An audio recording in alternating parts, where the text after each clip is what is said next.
विपरीत हालात के बाद भी आबकारी विभाग ने अप्रैल महीने में रिकॉर्ड राजस्व अर्जित किया है। यही नहीं, आबकारी आयुक्त प्रकाश राज पुरोहित ने नया रेवेन्यू मॉडल जारी कर विभाग की गैर संचालन आय बढ़ाने के लिए दिशा में टीम एक्साइज को सक्रिय कर दिया है। अवैध शराब की रोकथाम के लिए विभाग जल्द ही बड़ा अभियान चलाएगा। आबकारी आयुक्त प्रकाश राज पुरोहित से हमारे वरिष्ठ सहयोगी निर्मल तिवारी ने खास बातचीत की। हमारे साथ इस समय मौजूद हैं आबकारी आयुक्त प्रकाश राज पुरोहित जी। प्रकाश जी ने जिस तरह से आबकारी बंदोबस्त के अंदर लगातार मेहनत की, मॉनिटरिंग की, उसका नतीजा अब दिखने लगा है। काफ़ी हद तक आबकारी बंदोबस्त हो चुका है और जो पड़त दुकानें हैं उनके लिए भी एक नया फार्मूला लाया गया ताकि जल्दी से जल्दी पड़त दुकानें उठें, विभाग को राजस्व मिले और जो तमाम जो मुश्किलात का एक समय था वो पूरी तरह से अब लगभग गुजर चुका है।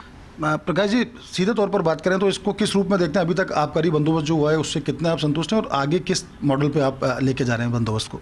अभी प्रतिशत में बात करें तो 90% बंदोबस्त हो चुका है, 90% दुकानें सेटल हो गई हैं। अब बचा जो 10% है उसके लिए अभी तक हम पर्टिकुलर मिनिमम रिज़र्व प्राइस के ऊपर बोली लगवाते थे। अब मिनिमम रिज़र्व प्राइस के आधार पर वो प्लस या माइनस दोनों में बोली लगा सकते हैं और वन टाइम बोली लगाएंगे। तो इसका भी शेड्यूल हमने जारी कर दिया है और 16 तारीख तक अपनी बिड सबमिट कर सकते हैं। 17 को हम बिड फाइनल कर लेंगे। तो बची हुई जो 10% शॉप्स हैं उसमें भी हमें लग रहा है कि सक्सेसफुल हो जाएगा बंदोबस्त पूरा। सर, एक रेवेन्यू मॉडल भी लाए हैं आप ताकि नॉन ऑपरेशनल इनकम को बढ़ाया जा सके, और अप्रैल में जिस तरह का आपको रेवेन्यू मिला निश्चित तौर पर कहा जा सकता है कि काफ़ी आशाजनक है और आगे जिस तरह के जो लक्ष्य हैं वो भी पूरे होंगे। जी बिल्कुल, जो इस वित्तीय वर्ष में राज्य सरकार द्वारा 15,000 करोड़ का लक्ष्य आबकारी विभाग के लिए रखा गया, उसमें आबकारी ड्यूटी के अलावा भी जो अन्य जो चीज़ें हैं जिससे रेवेन्यू आ सकता है उसके लिए भी तैयार की गई है प्लानिंग और सभी अधिकारियों को निर्देशित किया गया है।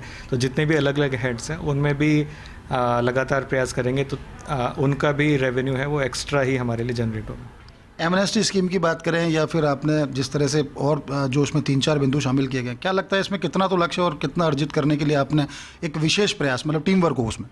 जी बिल्कुल, चाहे एमनेस्टी स्कीम हो जिसमें 2021 से पुराने जो देनदारियां हैं या फिर 21-22 के डिफ़ॉल्टर्स से वसूली हो या फिर कई जो व्हीकल्स हैं वो ऑक्शन करने हो, अन्य जो हमारे लाइसेंसेज हैं होटल बार लाइसेंस उनके द्वारा, इन सब से लगभग 500 करोड़ का अतिरिक्त रेवेन्यू का टारगेट रखा गया जो हमें लगता है पूर्ति हो जाएगी। तो एक छोटा सा सवाल और था सर, क्या RSBCL को जो पड़त दुकान है उसको चलाने की पूरी तैयारी कर ली उस तरह से? जी बिल्कुल, हमने आदेश निकाल दिए हैं। सिटी के अंदर RSBCL RGCM को भी दुकानें दे दी गई हैं और साथ में RTDC को भी देने के लिए तैयारी चल रही है। तो जितनी भी पड़त दुकानें हमारे इस वर्ष लक्ष्य की पड़त दुकानें नहीं रहेंगी और ये अगर कोई दुकानें ऑक्शन में या फिर कोई रिटेलर नहीं लेता है तो ये सरकारी एजेंसियाँ वो दुकानें चलाएँगी और अगर हमारे बीच में ऑक्शन में ये दुकानें सेटल हो जाती हैं तो फिर उन रिटेलर्स को ये दुकानें दे दी जाएंगी। एक सर, आनुपातिक को लेकर बड़ी दिक्कत आ रही थी गारंटी को, क्या उसमें भी कुछ चेंजेस होने की संभावना है? ये हमने सभी से स्पष्ट कर दिया है कि जो गारंटी है वो एनुअल रहेगी और अनुपातिक नहीं किया जाएगा और शुरू से ही पॉलिसी हो या फिर हमारी जो शर्तें हैं उसमें भी ये चीज़ें रखी गई हैं और जो बिडर्स हैं उनसे भी यही कहा जा रहा है कि उसके अनुसार ही बिड लगाएं, आप पार्टिसिपेट भी उसके अनुसार ही करें। अवैध के खिलाफ अभियान सर, उसकी कोई तैयारी या बंदोबस्त के बाद इस तरह का अभियान छेड़ा जाएगा?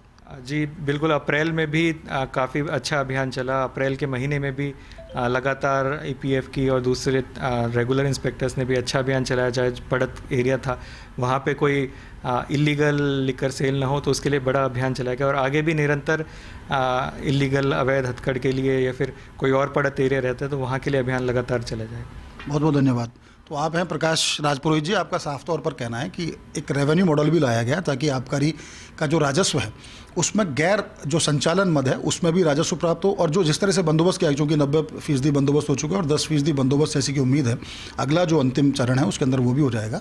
उसके बावजूद भी अगर कुछ दुकानें बचती हैं तो उनको RSBCL द्वारा संचालित किया जाएगा और अवैध शराब को रोकने के लिए इस बंदोबस्त की प्रक्रिया के बाद, जैसा कि अभी नियमित अभियान भी चलता है लेकिन एक विशेष अभियान की भी रूपरेखा तैयार की जा रही है। कैमरा पर्सन घनश्याम के साथ Nirmal Tiwari, first India news, Jaipur.